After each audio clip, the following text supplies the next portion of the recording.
Hello hello hello hello అందరికీ నమస్కారం. ఎలా ఉన్నారు? బ్రహ్మాండంగా ఉన్నారు. నాకైతే అర్థమైపోతా ఉంది. మరి ఇదిగో రావు గారి రచ్చబండలోకి వచ్చిన సెలబ్రిటీ ఎవరు బాబు, మనం తెలుసుకోవాలి కదా.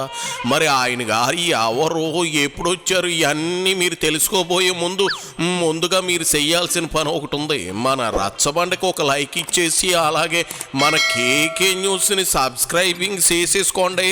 ఆ పనిలో మీరు ఉండండి. మన గెస్ట్ ఎవరో తెలుసుకునే పనిలో నేను ఉంటాను. ఈ వాల్టి గెస్ట్ ఎవరో తెలుసా? నాకు తెలిసి మన రావు గారి రచ్చబండకు మొదటిసారి వస్తున్నట్లుంది. ఆవిడ ఎవరో కాదు, తిన్నింటి వాసాలు లెక్కబెట్టే వాసిరెడ్డి పద్మ. ఈమెకు పొలిటికల్ ఎంట్రీ ఇచ్చింది మెగాస్టార్ చిరంజీవి. ప్రజారాజ్యం సమయంలో అక్కడో ఇక్కడో మీడియాలో కనిపించేది. తర్వాత రంగులు వెంటనే మార్చేసి గత కొన్నేళ్లుగా వైసీపీ సూరట్టుకుని ఏలాడుతుంది. సరే, రాజకీయాలు అన్నాక మాత్రం కప్పదాట్లు సహజమేలే. కానీ ఈవిడ మహిళా కమిషన్ కు చైర్మన్ గానో సెక్రటరీ గానో చేసిందట.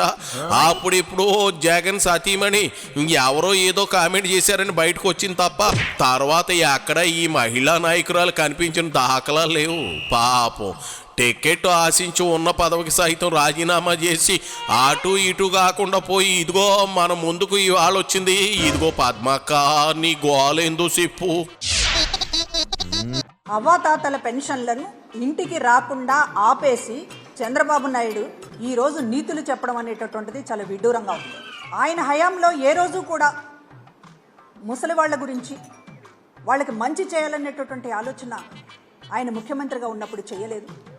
అతి తక్కువ మందికి పెన్షన్లు ఇస్తూ, అది కూడా వాళ్ళ ఆఫీసుల చుట్టూ తిరిగి వేసారిపోయి, వాళ్ళ జన్మభూమి కమిటీలు తూకం వేస్తే, వాళ్ళు సిఫార్సు చేస్తే అప్పుడు వాళ్ళకి పెన్షన్ ఇచ్చేటటువంటి పరిస్థితి. అది కూడా చివరి వరకు కూడా ఎన్నికలు వచ్చే ముందు మాత్రమే 1000 రూపాయలు పెన్షన్ ఇచ్చినటువంటి వాళ్ళు ఈ రోజున 66 లక్షల మందికి 3000 రూపాయల పెన్షన్ని 1వ తారీఖు తెల్లవారే సమయానికల్లా ఇంటికి చేర్చినటువంటి జగన్మోహన్ రెడ్డి గారి ప్రభుత్వంలో అవ్వాతాతలకు జరుగుతున్నటువంటి మంచిని ఓర్చుకోలేక తన జేబు మనిషి అయినటువంటి నిమ్మగడ్డతోటి ఎన్నికల కమిషన్కు మాత్రమే కాకుండా హైకోర్టులో, సుప్రీంకోర్టులో పిటిషన్లు వేసి ఇళ్ల వద్దకు పెన్షన్ ఇవ్వకుండా ఆపేసినటువంటి దుర్మార్గుడు ఈ చంద్రబాబు కాదా?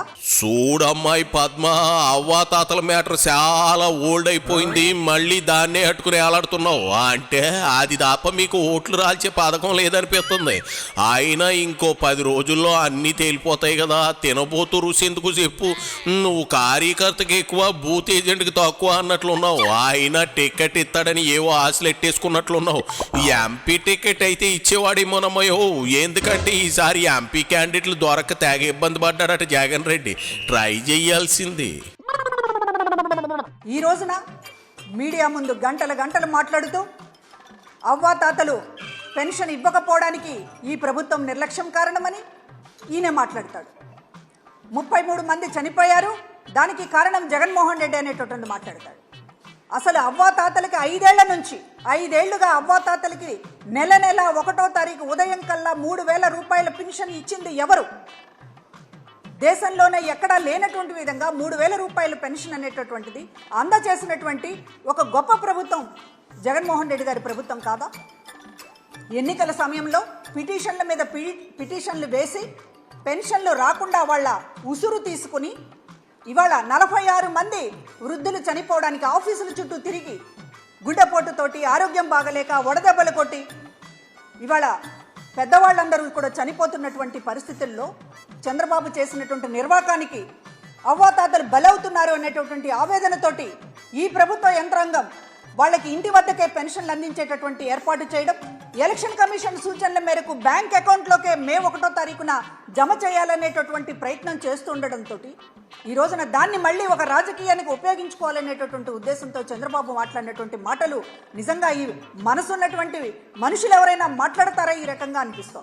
అది సంగతి. మళ్ళీ 1వ తారీఖు వచ్చింది కాదు, అందుకేనా అవ్వాతాతలు గుర్తొచ్చారు. మరి ఖజానాలో డబ్బులున్నాయా? అయినా గ్రామ వాలంటీర్లు లేకపోతే పెన్షన్లు ఇంతవరకు దేశంలో ఎక్కడా తీసుకోలేదన్నట్లు మాట్లాడతావేంది పద్దక్క?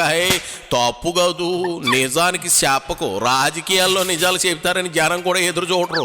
అయితే మాటలే వంకరగా తింగరగా వస్తా ఉన్నాయి. మా ఊరు మునసబు గారి 3వ భార్య కూడా ఇంతే, నోరు తెరితే వంకర టింకర మాటలే.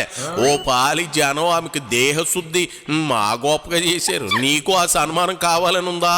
ఉంటే ఇట్టాగే పేట్రిగిపో. అన్యాయం చేసింది మీరు. పెన్షన్లు ఇంటికి రాకుండా 5 ఏళ్లుగా జరుగుతోంది. పెన్షన్ వాళ్ళకి ఇంటికి నేరుగా చేరడం, చిరునవ్వుతోటి వాళ్ళకి అందిస్తున్నటువంటి పరిస్థితిని ఈ రోజున మీరు ఒక కడివెడు పాలకుండలో చిటికెడు విషం చుక్క వేసినట్లుగా మీరు వాళ్ళని పెన్షన్లని ఆపేసి 46 మంది ఉసురు తీసుకుని వాళ్ళ ప్రాణాలని బలిపెట్టి ఈ రోజున మళ్ళీ దాని మీద నీతులు మాట్లాడడం అనేటటువంటిది చాలా విచిత్రమైనటువంటి విషయం. అసలు చంద్రబాబుకి పాప భీతి అనేటటువంటిదే లేదు. అందువల్లనే ఎప్పుడూ కూడా వృద్ధుల మీద కనికరం లేదు. ఆయన ముఖ్యమంత్రిగా ఉన్న సమయంలో కనికరం చూపించలేదు. ఇవాళ జగన్మోహన్ రెడ్డి గారు అవ్వాతాతలకి మంచి చేస్తున్నా కూడా ఓర్చుకోలేక ఇవాళ అవ్వాతాతలకి ఇంత ద్రోహం చేసినటువంటి మనిషి. నీ దగ్గర బోతుగా సబ్జెక్ట్ లేనట్లుందిగా పద్దు. ఆ సజ్జలో ఆయన గారి పుత్రరత్నం స్క్రిప్ట్ రాయించి పంపలేదా ఏంది? అవ్వాతాతలు అంటూ ఆ 2 పదాలు అట్టుకుని ఓ తెగగించుకుంటా ఉన్నావు. మ్యాటర్ ఏంటంటే ఈసీ నువ్వు చెప్పి ఆ సదరు అవ్వాతాతలు 1వ తారీఖున డబ్బులు ఇప్పించే ఏర్పాటు ఎప్పుడో చేసేసింది. ఇప్పుడు నువ్వు వచ్చి సన్నాయి నొక్కులు నొక్కి ఉపయోగం లేదు. ఇంతకీ జగన్కు అవ్వాతాతలు అంటే నిజంగా ఇష్టం ఉందా? నటిస్తున్నాడా? ఏం లేదులే, సొంత చెల్లిని బయటకు నెట్టేశాడు. రక్త సంబంధం ఉన్న పినతండ్రిని అదే చిన్నాన్ని గోడ్ల పోటుతో పైకి పంపాడు. మరి ఏజ్ బారు జనాభా అంటే జగన్కి ఆవగింపు ఏమైనా ఉందా అని డౌట్. నువ్వేమంటావు? పెద్దవాళ్ళన్నా ముసలి వాళ్ళన్నా ఈయనకి పడదు. నీ పోసుగాల పుసుక్కున అట్టానేసేవేంది పద్మో? ఏటేటి పెద్దోళ్ళన్నా ముసలోళ్ళన్నా జగన్కి ఏమాత్రం పడదా? అందుకే బాబాయ్ని లేపించేసాడు. అందుకే నా ఖజానాలో డబ్బులు లేవని తెలిసి కూడా గత నెలలో అవ్వాతాతలకు పెన్షన్ ఇవ్వకుండా దాన్ని ప్రతిపక్షాల మీదకి నెట్టేశాడు. నువ్వు గాబుక్కున ఎట్ట నిజాలు చెప్పేస్తే ఎట్ట చెప్పు. అసలే జగన్ కేవలం వాళ్ళ ఓట్లను నమ్ముకుని ఎన్నికలకు వెళ్తున్నాడు. నువ్వేమో ఆయన గాలి ఎట్టా పుసుక్కుని తీసేసావు. అయ్యే జగన్కి తెలిస్తే నీ పని ఎంత ఖచ్చిత అని చూసుకో అమ్మయ్యో. అది సరే, ఇదే బోరింగ్ టాపిక్కేనా? మార్చేది ఏమైనా ఉందా? పవన్ కళ్యాణ్ నిన్న మాట్లాడుతూ కులాలను రెచ్చగొట్టేటటువంటి మాటలు మాట్లాడడం అనేటటువంటిది ఇది ఖండించాల్సినటువంటి విషయం. తుని రైలు ఘటన వైఎస్ఆర్ కాంగ్రెస్ పార్టీ నాయకులు చేశారని చెప్పి ఇష్టానుసారంగా ఆయన మాట్లాడుతూ ఉన్నాడు.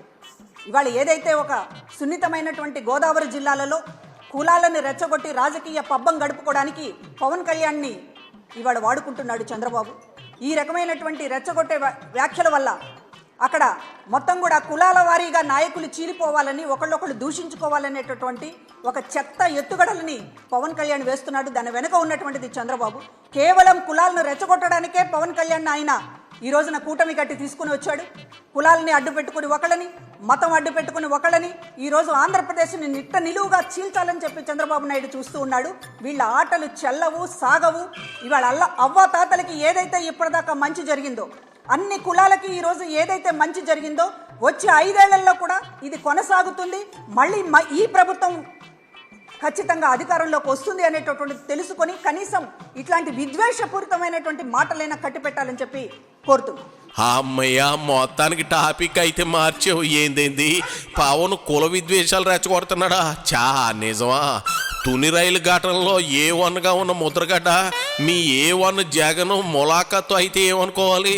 ఆయన ఇదిగో చూడమ్మాయి పద్మ, నిన్ను పేసిన అడుగుతాను, సూటిగా సుత్తి లేకుండా జవాబు చెప్పగలవా? చెప్పలేవు. ఎందుకంటే నీకు సబ్జెక్ట్ నీళ్ళు అయినా సరే అడగడం నా ధర్మం. కాపులను బీసీలో చేర్చాలనే ఉద్యమం ముద్రగడ్డ ఎందుకని టీడీపీ ప్రభుత్వంలోనే గుర్తొస్తుంది?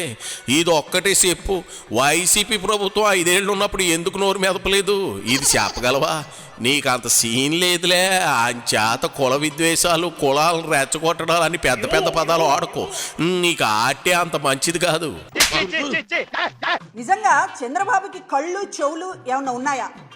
చంద్రబాబుని భుజాన మోస్తున్నటువంటి పత్రికలకి కళ్ళు చెవులు ఉన్నాయా? ఆ రోజు ముఖ్యమంత్రి గారు మేనిఫెస్టో ప్రకటిస్తూ మేనిఫెస్టోలో సహకరించినటువంటి, అందులో భాగస్వామ్యమైనటువంటి ధనుంజయ్ అనేటటువంటి ఆయనకు సంబంధించినటువంటి ఒక ముఖ్యమైనటువంటి వ్యక్తిని హామీలు మనం ఎన్ని అమలు చేస్తాం 99% అని చెప్తూ ఉన్నారు. 99% కంటే కూడా ఇంకా ఎక్కువ. ఆ పర్సంటేజ్ కరెక్ట్గా చెప్పడం కోసం, అడగడం కోసం, తెలుసుకోవడం కోసం ముఖ్యమంత్రి గారు ధనంజయ్ అది 99 ఎంత అని ఒక మాట అన్నారు.